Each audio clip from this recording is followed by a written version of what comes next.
We look forward, oh, okay. We look forward to celebrating your contributions today and continuing to build this powerful network of partnerships, shaping the next generation of leaders.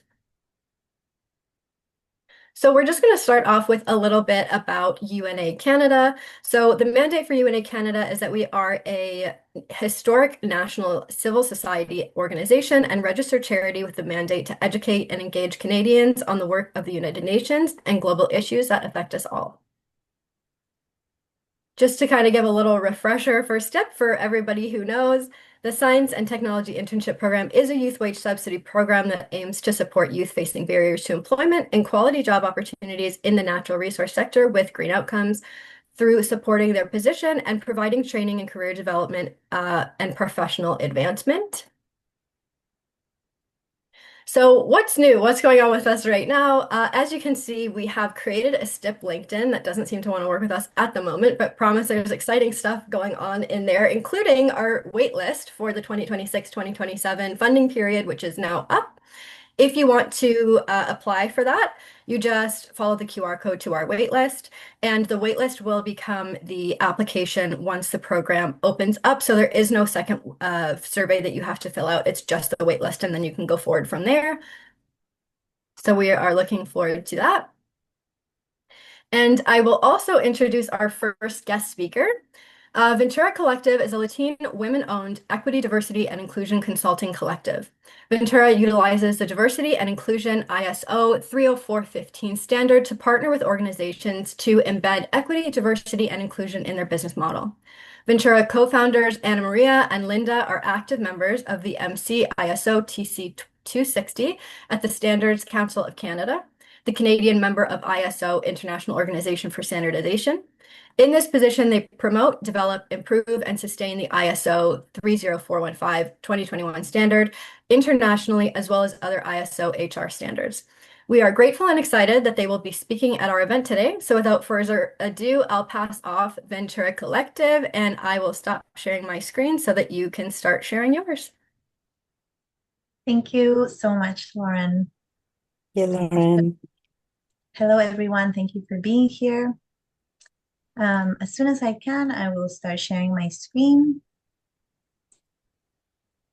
I just have to figure out how to stop sharing my screen.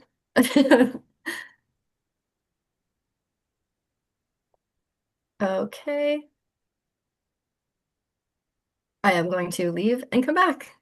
So without further ado, here's Ventura Collective.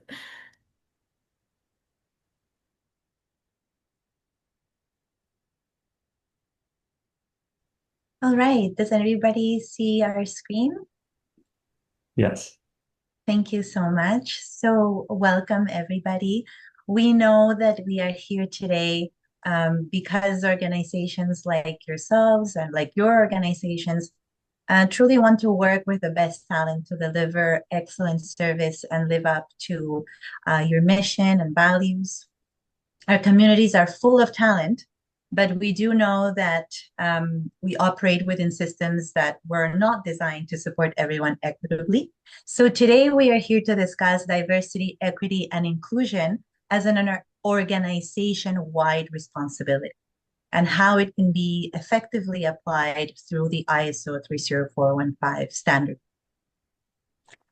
Lauren already introduced Ventura, so thank you, Lauren, so much for that introduction. Here's just a little screenshot of what we do. We base all of our services in the ISO 30415 standard, and we are really, really pleased to be here with all of you, STIP employees.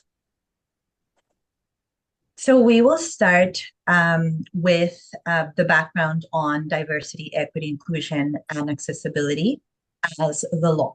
So when we talk about DEIA, we often think of culture, belonging, and values, which is absolutely true. But let's also remember that it is the law, both in Canada and internationally.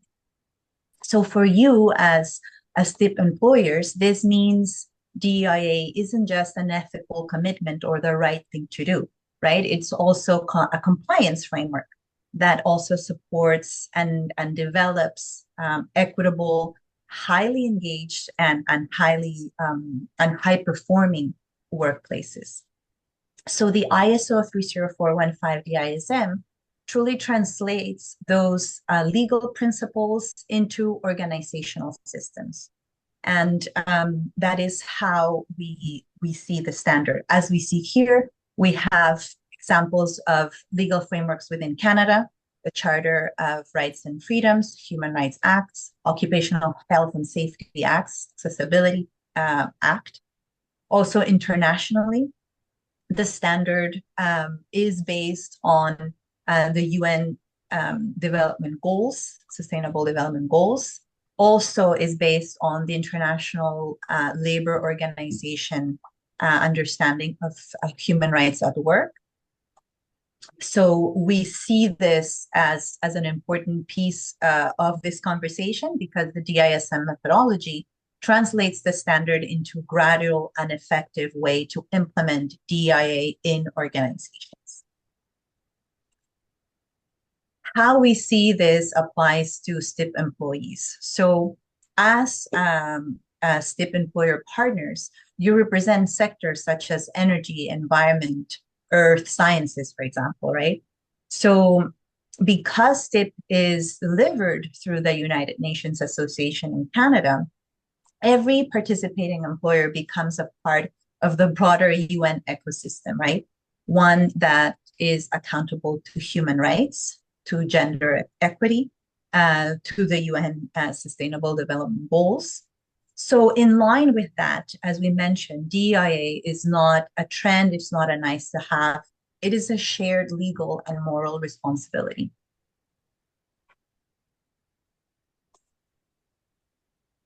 Here, we wanted to show some of the benefits of having a DEIA structure and compliant policies and processes through, for example, the international standard, the ISO 30415. So these outcomes don't happen by chance and don't happen isolated from one another, right? They really are result when diversity, equity, and inclusion and accessibility are managed with the same rigor as other operations such as finance or even safety, right? So DEIA at its core is really a management and change leadership system. It truly, what we see is helps us redesign how decisions are made, how opportunities are distributed, and how people experience equity and belonging at work. How really, truly people are, human rights of everyone are respected within the workplace.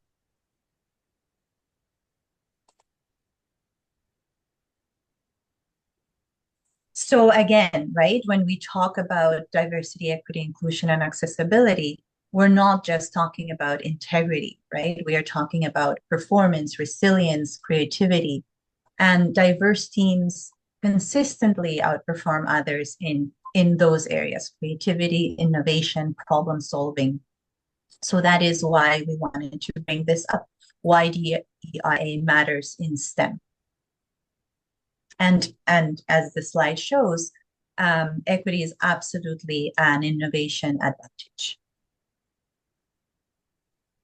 Especially when those the talent feels supported, it feels included, it feels treated in an equitable way. Absolutely, Linda. Thank you. Here are some risks when there is a lack of DIA structure and compliance, or a lack of policies and structures, right? There is a high cost and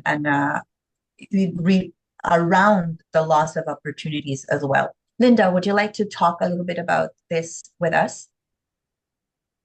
Thank you, Ana Maria. Yeah, I think as we talk about the benefits of having a management system that includes diversity, equity, and inclusion and accessibility as a vital part of an organization, we need to talk about the risk and the cost, right? When we do not have a system that allow us to have equitable processes and policy, we have a cost, and we have not made that connection between that cost and the lack of DIA in organizations. And in this case, we see many research that backs this cost, right? Like the costly workforce turnover, high risk for lawsuits, limited ability to navigate risks, reduce innovation and creativity, and governance, reputational and compliance risk, and of course, talent loss or the lack of ability to attract the highest level of talent.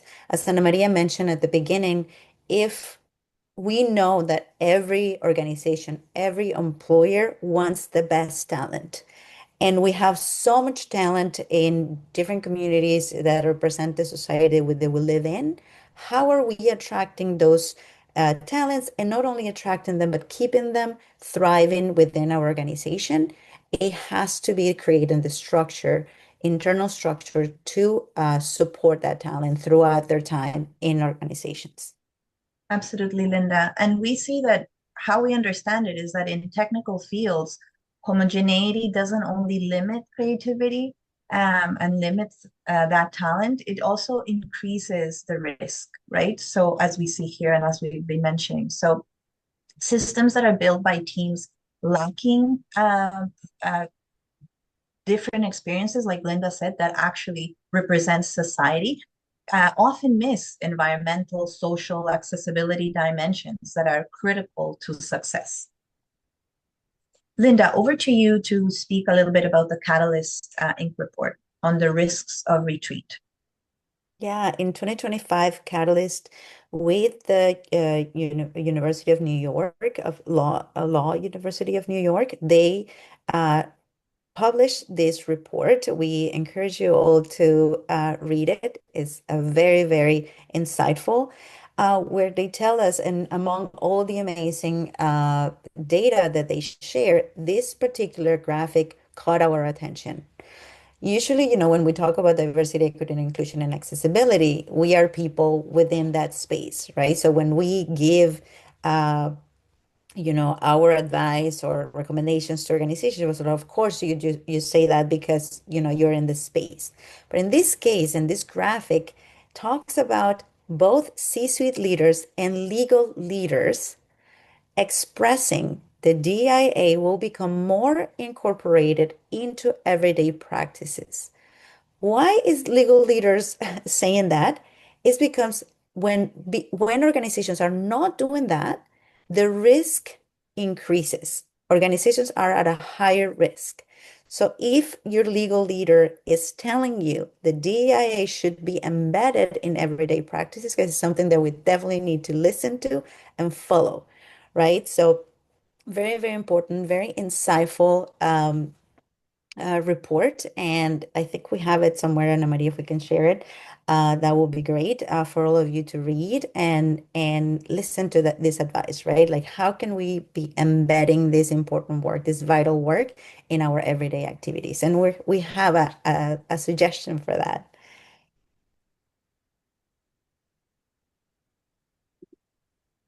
So, just to wrap up what we were sharing with you all, we like to sort of center ourselves in the fact that diversity, equity, inclusion, and accessibility is the law, is a business decision tool, especially around risk management, and it is a change management system as well. So, with this introduction, I will let Linda talk to us a little bit about the ISO 30415, Diversity and Inclusion Service Management. DIA is such a vital process in organizations that an ISO, an international standard, was created, right? The International Standard Organization is a non-governmental organization that it was founded in 1947. It is independent. It has a membership of 167 national standard bodies, including the Standards Council of Canada that Ana Maria and myself are part of. Their secretaries is in Geneva, and it develops international standards that support innovation in all industries. I'm sure that all of you are very familiar with at least one ISO, which is the Quality Control Management ISO 9001. In the International Standard for Organizations, for standardization, they do not just come up with standards, just because one day they decided to do it. They really listen to the market. They listen to what are the needs of organizations worldwide, and that's how they decide which standards are going to create. So in 2021, they created the ISO 30415 after they published, after 10 years of development, they published finally in 2021 this ISO that is specifically of diversity, equity, and inclusion being embedded in every single part of the organization. Even though it's called Human Resource Management, Diversity and Inclusion ISO 30415, it actually touches on every single part of the organization. It is relevant to 3 out of the 27 United Nations Sustainable Development Goals. Of course, human rights as work of the International Labor Organization. And something very important that is developing in the last 2 years is that the insurance industry in Europe and the US are already adopting the ISO 30415 as the golden standard for corporate DEI. These organizations, Lloyd's of London, Zurich, and AJ Gallagher, are already underwriting using the ISO 30415 because they see it as the risk management tool that it needs to be for organizations. Next one, Ana Maria, please. As I mentioned, the ISO standard 30415 for diversity and inclusion, it provides a company-wide framework that touches on governance, human resources, product and service development and delivery, supply chain, and other constituents. It was created in a way with international points of view from different parts of the world, of course, to be adapted to organizations of all sizes, for profit or non-for-profit, and any industry.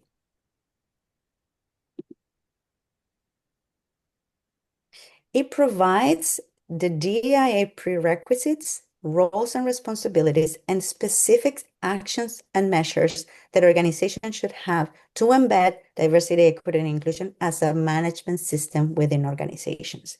There is a democratization of responsibilities. That's one of the best pieces of this standard, because DEI is not about one person that is in charge of DEIA or HR.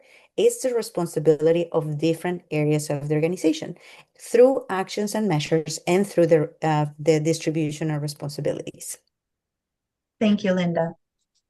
And it also provides a global understanding of definitions and applications around the vocabulary and the elements such as diversity, equity, inclusion, and accessibility. We are not going to go through all of them with you today because of time, but this is an important piece that we would like to share with you all, right? That because it is a standard, it's helping us do that, standardize how is it that we are applying diversity, equity, inclusion, and accessibility within organizations. That's right. And one of the most common questions that we get is like, what is it? Is it training? Is it the inclusion months? Like, what is DIA?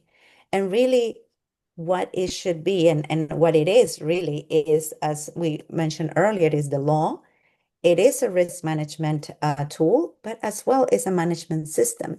And this standard, plus the diversity and inclusion service management methodology that we bring to organizations, it was created through the same lens that IT technology service management was created, right? Once you have a standard that you can repeat over and over in different parts of the organization, then that process stops being a nice to have or sporadic efforts or, oh, we don't know what to do.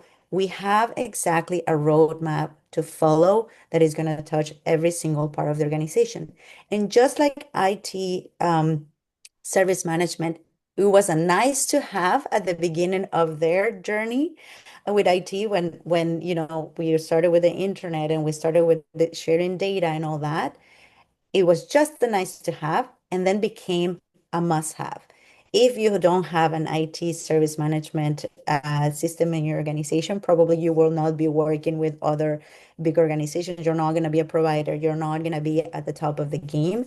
The same we see with diversity, equity, and inclusion. If you're not managing your DEIA as a service management in your organization, the risk level the organization is going to face is way higher than an organization that is actively working on this. Here we have James Filton Keith. He is the developer of the DISM methodology, Diversity and Inclusion Service Management, based on the international standard.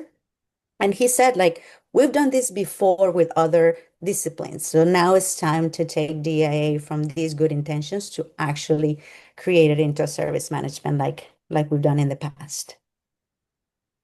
Thank you, Linda. And just to wrap up, because we only have a few, if there are a little bit of time left, we just wanted to bring up to you all that the ISO 30415 DISM is truly a circular, it's applied in a circular motion, right? First, we diagnose an organization based on the standard for the maturity in terms of the services, the structures, everything that the organization has put in place. How mature is that organization against the standard, right? Then we move towards solving for DEI via policies, practices, roles, and responsibilities being sustained in level 3 or in step 3, right? When we want to have accountability.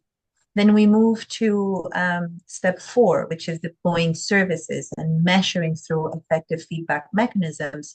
And then the 5th is revise and redo. So the ISO standard, as Linda said, it's a way of democratizing risk and responsibility around DEIA. And it's also about reinforcing feedback mechanisms, making them effective, and always having a continuous improvement methodology, continuous improvement system embedded within organizations to continue the work. So we want to thank you all for your time and your attendance. Please feel free to reach out to me and Linda if you have any questions regarding this. And thank you for the opportunity. And congratulations to the people that are receiving awards today and for the work that you do with STIP.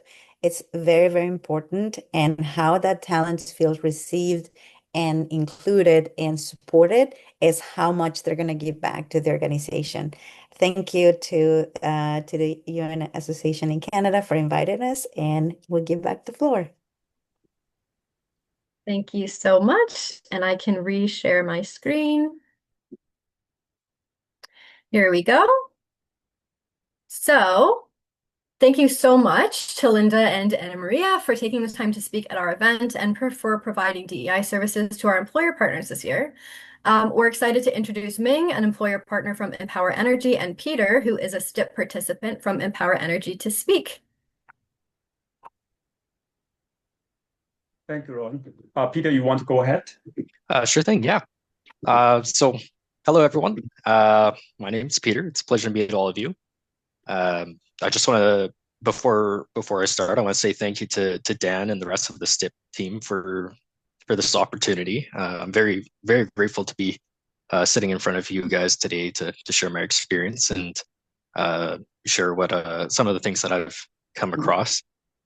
I apologize if I fumble a little bit. It's been a little while since I've done this, but on we go.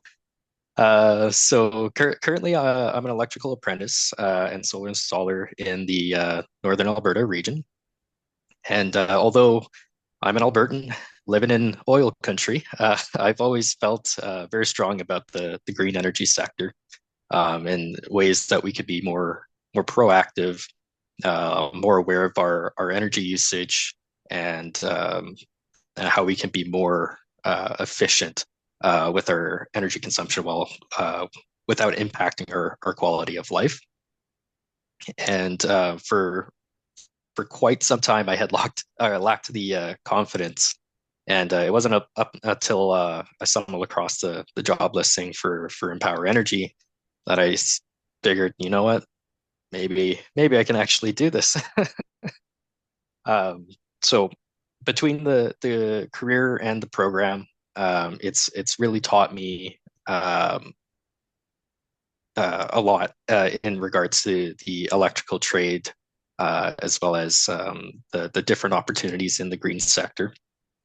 And through my job as an installer, I've learned plenty about designing solar systems, the composition of modules, electrical connections between AC/DC circuits, as well as energy consumption and methods of reducing and monitoring that consumption on a small scale. It's also given me opportunities to work on different systems that incorporate additional energy sources beyond the grid and beyond solar, as well as ways to harvest that energy. My work through Empower has also provided me with plenty of safety certifications that I had no idea existed. And I ended up finding it quite interesting, and it eventually got me the role as HSR for the company as well. On top of the on the job training, I've also been taking two other courses that's been funded by the STIP program. One of which is project management, and the other one battery system design. Although these courses were not mandatory by any means, I saw them as an investment in myself, but also in my employer too. Both of these courses are giving me a deeper understanding of the design aspect of things, as well as the resource management and the planning of various jobs and other projects. And with these courses, they've both been designed by some industry leading organizations within Alberta, which helps develop a form of credibility behind myself, and can really demonstrate demonstrate what I know and how effective I can be in the workplace. Something I'd like to emphasize on as well, for those who might be looking to join the program or know someone who might be wanting to take part. I think the training opportunity like this doesn't just prepare you for your current job. It's going to prepare you for your next one as well. And hopefully you end up landing on a career that you really enjoy. Whatever you end up learning, whether it be on the job or during the supplemental training, you are going to be learning not just booklets of information, but real skills that you can apply to whatever you end up pursuing. And pursuing that additional training isn't just it isn't a sign that you don't know enough. It's a sign that you want to do better in what your goals are. And without the STIP program, it's likely that I never have taken on these certifications on my own. And given the flexibility of the program, it's really been able to help me maintain a healthy balance between school, work, and personal life quite easily. I can say that from the perspective of the participant, you know, the program like this is going to be creating stronger workers, stronger leaders, and stronger industries. They don't only help us grow professionally, but personally as well. Receiving this training has helped clarify and has built up a lot more confidence than I had before. And to paraphrase one of the world's most common metaphors here, it's opened a lot of doors that I haven't really seen before, but it's also opened other doors just a little bit wider. So there's really no fault in it, I find, and it's given me a new perspective and has definitely changed the way that I want to approach my career going forward. with the opportunities I have now between the new certifications, the expanded roles, and the broader vision, are all a result of choosing to invest in learning. And if this program can do that for me, I know it can do the same for many other people. And that's all I've got to add there. So, Ming, if you want to go ahead. Sure. Thank you, Peter. Good morning or good afternoon, everyone, depending on where you are. I'm Ming Kwang with Empower Energy. Um, Empower Energy is a solar contractor based in Grand Prairie, Alberta, and we are helping residential or commercial customers use solar as a reliable electricity source to reduce their environmental footprints. For the past 3 years, the UNAC STIP grant has been a vital catalyst for us.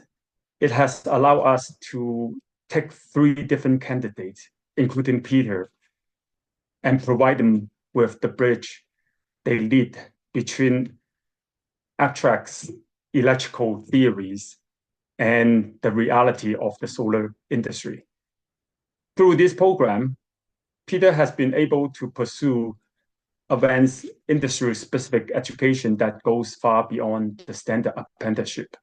Like Peter was saying earlier, under this program, he has completed battery system design with Solar Alberta and currently is enhancing our operational flow through project management training with the ECAA, or Electrical Contractor Associations of Alberta. These aren't just courses on paper. They have fundamentally changed how Peter contributes to our team.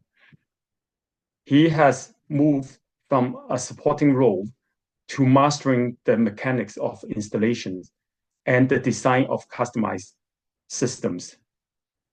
By combining his electrical schooling with this practical experience, Peter has gained real command of the field language, the ability to troubleshoot and adapt on site in our demanding, particularly in the northern Alberta climate. I would like to also take this opportunity to extend a sincere thank you to the entire UNA Canada team and the STIP staff. Your support is more than just an investment in training. It's helping Empower Energy build a sustainable, highly skilled workforce. You are helping us turn our missions into a reality. Thank you.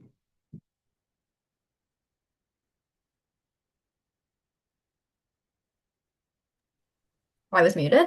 Thank you guys so much for taking the time to speak. That was great to hear. We always love to hear about the difference that the program is able to make, as well as acknowledge the difference that employer partners are able to make in partnership as well. So thank you so much for that. So now we're going to move on to the awards. So we have a few different categories that we're going to be going through today. We're excited to be acknowledging the work of our valued employer partners have done over the course of the year and are happy to give one award to each assigned region as follows. So we're going to start with the Northern Lights Sustainability Award, Grassland Guardian Award, Atlantic Natural Resource Stewardship Award, and the Pacific Mountain Stewardship Award, and finally the Innovation in Green Resources Award. So let's start with the North. So we are excited to present the Northern Lights Sustainability Award to organizations operating in Northern Canada that demonstrate leadership in Arctic protection, remediation, and climate adaptation. Unfortunately, they could not be here in person to accept the award. However, we are delighted to accept it on their behalf, and we're looking forward to hopefully having you all back at the next session, so hopefully they can make it for that one. So we're going to move on to the Grassland Guardian Award. We are happy to present the Grassland Guardian Award, which recognizes efforts to protect and restore prairie ecosystems and biodiversity to Empower Energy, who just spoke. So if you guys wanted to take a couple minutes to say anything, you can totally do that. You don't have to, so just let me know.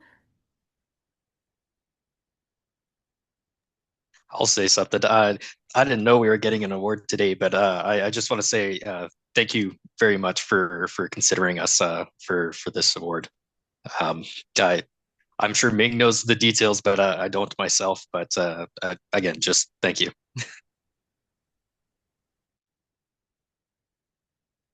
Of course. Yeah, we were happy to recognize Empower Energy. You guys do great work, and we loved hearing about your stories, and the courses that you took were awesome. So thank you so much.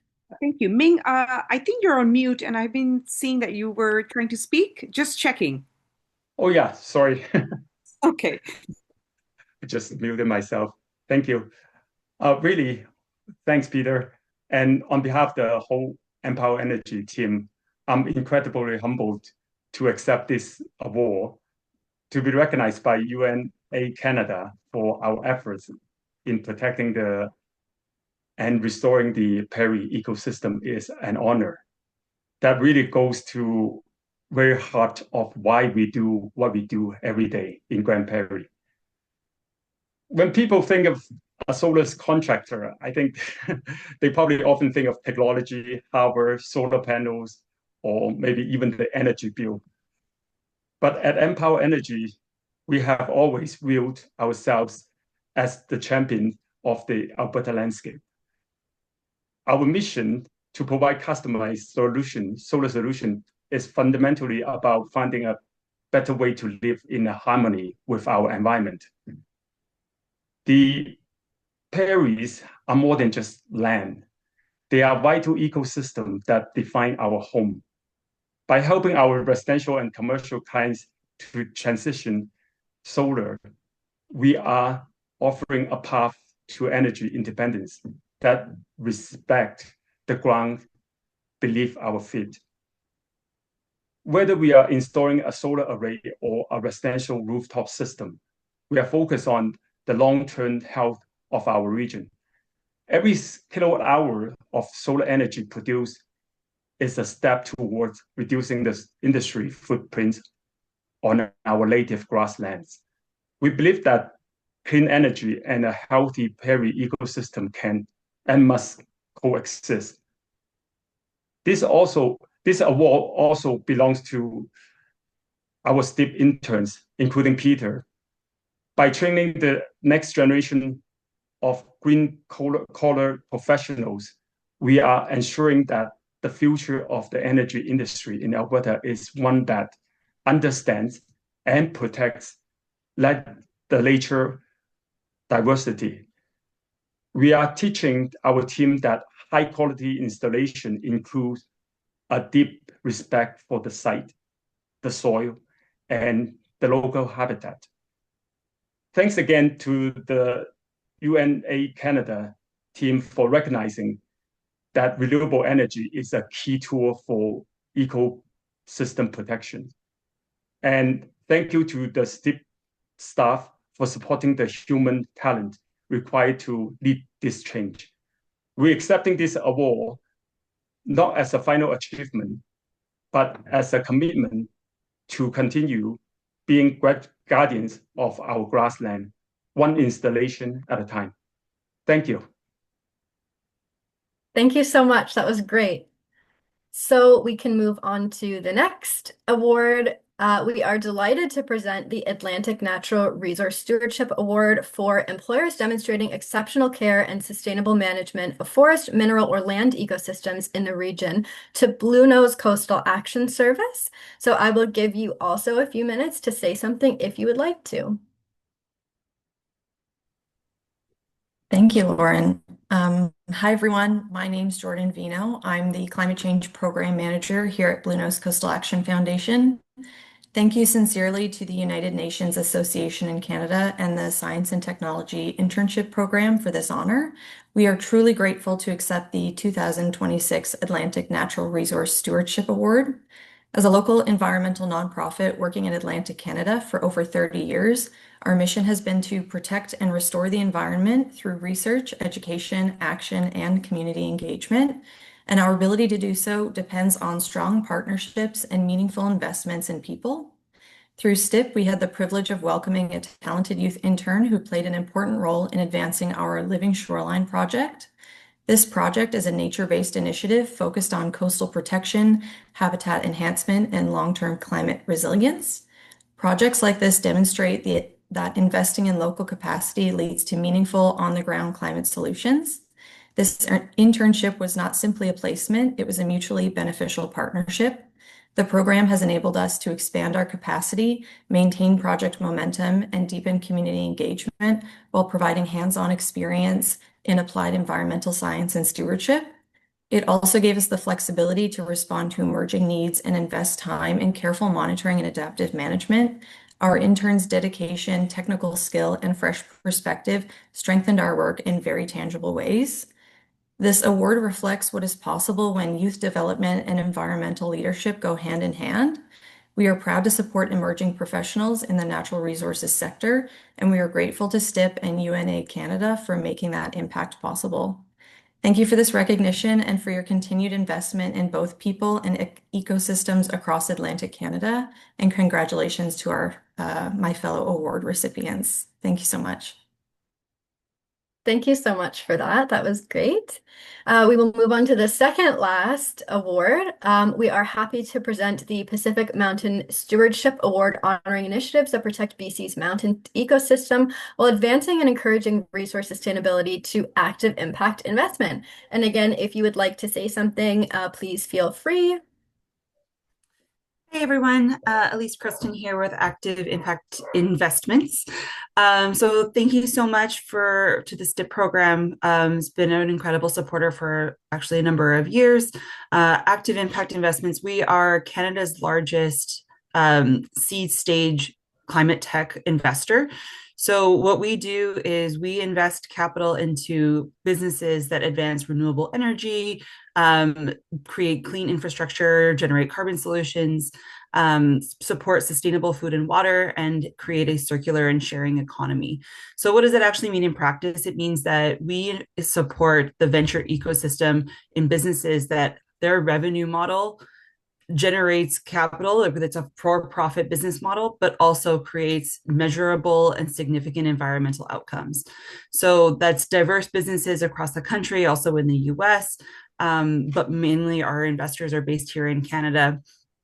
And the STIP program has enabled us to expand our team, and the positions have broadened our investment thesis, have supported diligence and analysis, have generated deal flow and like important investments across Canada, and then also supported the analysis that allows us to report on the impact of each one of those businesses.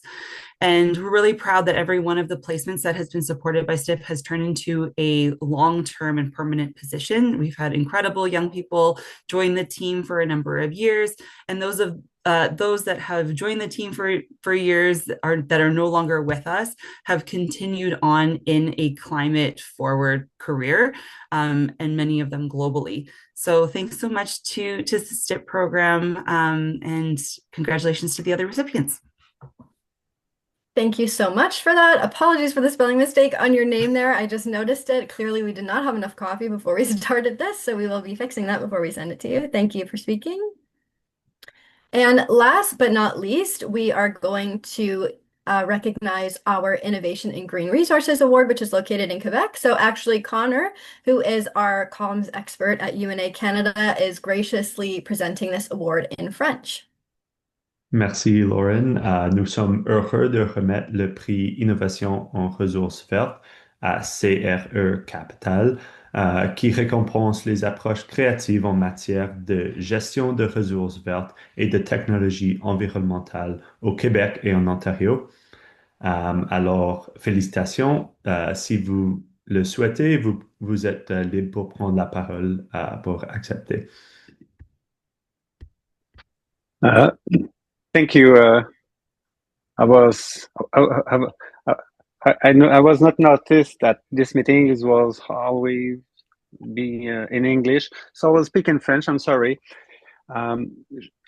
Je veux juste simplement dire que depuis 2023, les subventions qui sont accordées par l'Association canadienne des Nations unies nous ont permis d'engager quelques jeunes qui sont toujours à notre emploi aujourd'hui. On a même recruter une ressource qui avait été subventionnée dans une autre organisation, qui a pu avoir la chance d'avoir une expérience dans cette autre organisation-là et de continuer avec nous par la suite. Ce programme-là est assez important pour nous permettre d'engager des jeunes qui ont peu d'expérience, qui sortent de l'université, de leur permettre d'acquérir des compétences, l'expérience et de prendre confiance en eux pour poursuivre un emploi par la suite. Je terminerai simplement en disant que le CRE, c'est Conseil régional de l'environnement de la capitale nationale. Donc, une des 16 régions au Québec. Et encore, merci à l'Association canadienne des Nations Unies. Merci, Perfect. Alexandre. Thank you so much. Huge congratulations to all of the winners today. We are very excited, and we will be sending out your certificates shortly after this meeting. So we're just going to go quickly to a little closing remarks that we have prepared. Yeah, thank you, Lauren, and congratulations once again. It is our pleasure to introduce Aki Timisiva, who is the CEO of United Nations Association in Canada. Aki's leadership has been crucial for the different diverse programs that we have here, and we're really, looking forward to some of your words, Aki. Over to you. Well, thank you very much for having me. It's very humbling to be among such knowledge and such enthusiasm, and so I'm here to root and support as I'm with all our programs. But I just wanted to tell, first of all, my warmest congratulations to all the award winners. But it's, as we've heard throughout today, this is not just about awards. It's actually about practically changing the world, and this is our role as United Nations Association in Canada, bringing alive the values that were once there and still are when UN was put together, and as we all know, those are very much aligned with all the Canadian values. Bringing UN values alive in Canada is my deepest passion, and the different aspects of that, those values come alive in projects like this. So we are really thinking about a sustainable planet. But as people who know me, as I said, one of the soapboxes I talk about is that let's break down the silos. So this program is a great example of a program where, for years, it is one of our flagship programs. We brought in the corporate sector, the sustainability, the youth, the diversity, all in one. So rather than trying to tackle a project on diversity alone, or trying to do something with the youth, or then engaging with the corporates, or saving our planet and making it more sustainable, we actually bring it all together in just one program. So I'm incredibly proud of the results we get year on year, because both from an individual perspective, I think, as Peter said, this is something that we can always get better, all of us. It opens doors, it points us to new doors. And from a corporate perspective, it will bring not only joy to see, I'm sure, the young talent thrive, but actually brings you added value as you build your company and your goals. So I can just, hopefully we can continue working with all of you for many years to come, and asking you to continue supporting us, following us on our things, because the world is not made a better place by either one person or one entity. It is all of us together. So wherever you are in our communities, that's where all the work starts. Work hard in the community to build those Canadian values, to build those UN values, whether they're about diversity, or whether they're youth, whether they're about sustainability, or whether they're about human rights. They all come together in a community. So I applaud you, and as I always end up in saying, all of you are part of UNA family, and so whatever needs or thoughts you have or creative ideas, my virtual door is always welcome. Even my real door, if I'm in Toronto, you're welcome to see me at any time.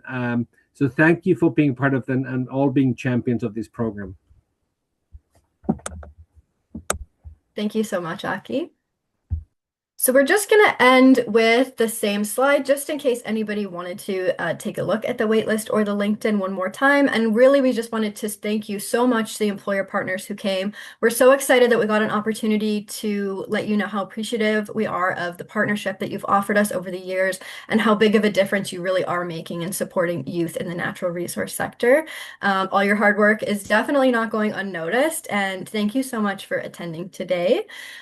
So with that being said, that would be the end of the Spotlight event. And if you have any questions, feel free, as always, to email me or Dan or Paki, or visit the LinkedIn for more information about the 2026 to 2027 application period. So thank you guys so much all for coming, and I will stop screen sharing now.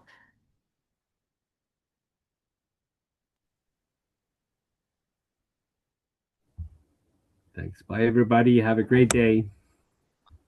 Thank Thank you. you. Bye, everyone. You. Thank